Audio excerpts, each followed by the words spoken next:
এই দরজার ভেতরে বন্দি আছে ইতিহাসের সবচেয়ে হিংস্র এক দানব। দরজার খিল খুলতেই এক হিরো ষাঁড় হুড়মুড় করে দৌড়ে বেরিয়ে এলো। পাশে দাঁড়ানো ষাঁড়যোদ্ধাকে দেখে সে ঠোঁটের কোণে এক ঠান্ডা হাসি দিল। পরক্ষণেই শক্তি সঞ্চয় করে সোজা ঝাঁপিয়ে পড়লো তার দিকে। বিপদ বুঝে ষাঁড়যোদ্ধা লাল কাপড় ফেলে প্রাণপণে দৌড় লাগালো। তবু ষাঁড় তাকে ছাড়লো না, পিছু ধাওয়া করতেই থাকলো। ঠিক সেই সময় ছুটি কাটাতে যাওয়া এক খরগোশ ভুল পথে ঢুকে পড়লো। এখানে ভুল জায়গায় এসেছে বুঝে সে মানচিত্রী বের করে লোকটাকে পথ জিজ্ঞেস করতে চাইলো, কিন্তু যে লোক নিজেই প্রাণ বাঁচাতে দৌড়াচ্ছে তার আর সময় কোথায়। এই ফাঁকে ষাঁড় পেছনে এসে পড়লো। দ্রুত পালাও। এমন অপমান ষাঁড় কিভাবে সহ্য করবে। সে সঙ্গে সঙ্গে কিছু বের করে শিংগুলো আরো ধারালো করলো এবং খরগোশের দিকেই ঝাঁপিয়ে পড়লো। তুমি জানো এর মানে যুদ্ধ ঘোষণা। আসন্ন বিপদ টের না পেয়ে ষাঁড় তখনও দর্শকদের করতালিতে মেতে আছে। পর মুহূর্তেই খরগোশ দরজা খুলে বেরিয়ে এলো। তাকে দেখা মাত্রই ষাঁড় আবার ঝাঁপ দিল, কিন্তু খরগোশ একদমই বিচলিত নয়। সে শান্তভাবে লাল কাপড় মেলে ধরলো। পরক্ষণেই ষাঁড় কাপড়ের আড়ালে থাকা লোহার সূচে গিয়ে ধাক্কা খেলো। তাতেও খরগোশের রাগ মিটল না। লাল কাপড় নাড়াতে নাড়াতে সে ষাঁড়কে বিভ্রান্ত করলো। ফলে ষাঁড় গিয়ে সজোরে কাঠের তক্তায় আছড়ে পড়লো। খরগোশ তখন হাতুড়ি এনে তার পা বেঁকিয়ে দিল। ঠিক যখন খরগোশ গর্বে মেতে উঠেছে তখনই হ্যাঁ গরুর মতোই বোকা, পা ছাড়িয়ে নেওয়া ষাঁড়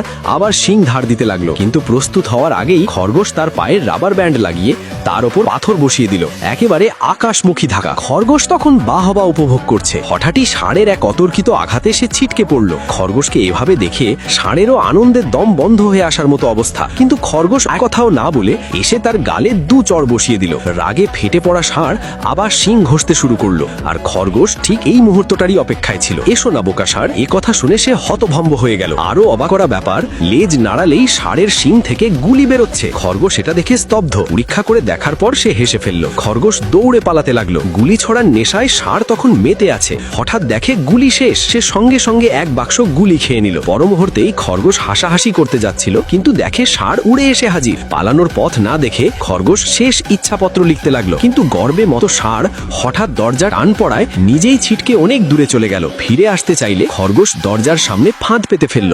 অজান্তেই দৌড়ে এসে সে ফাঁদে পড়ে গেল। একেবারে মসৃণ কম্বো। এদিক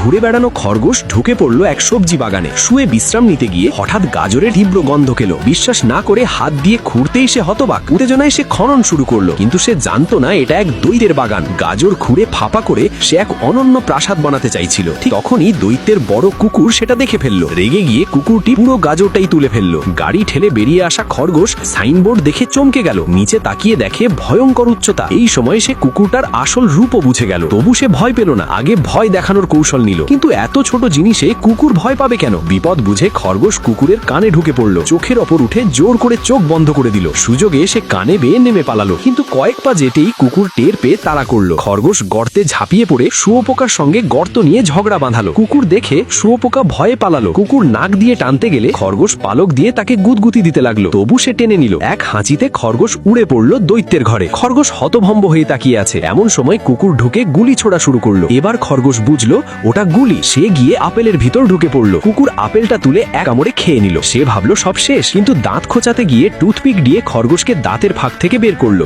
বিপদ বুঝে খরগোশ আগে আঘাত হানলো। চোখ ঢেকে দিয়ে লাফিয়ে পড়লো লোমের ভিতর। রাগে ফেটে পড়া কুকুর হঠাৎই আরামে ঢলে পড়লো, কারণ খরগোশ তাকে প্রাণ ভরে চুলকানি দিচ্ছিল। এমন আরাম আগে কখনো না পেয়ে ভোতে ভাসলো কুকুর। এই সুযোগে খরগোশ তার পা বেয়ে নেমে পালালো। আরাম হঠাৎ বন্ধ হওয়ায় কুকুর ছুটে তাড়া করলো, কিন্তু এবার সে চায় না খরগোশ ভয় পাক। চুপি চুপি পাশ ঘুরে পেছন থেকে আক্রমণ করলো। পরক্ষণেই খরগোশ জিভে ধরা পড়ল। নিঃসন্দেহে কুকুর পুরোপুরি তার মাসাজ কৌশলের কাছে হেরে গেছে।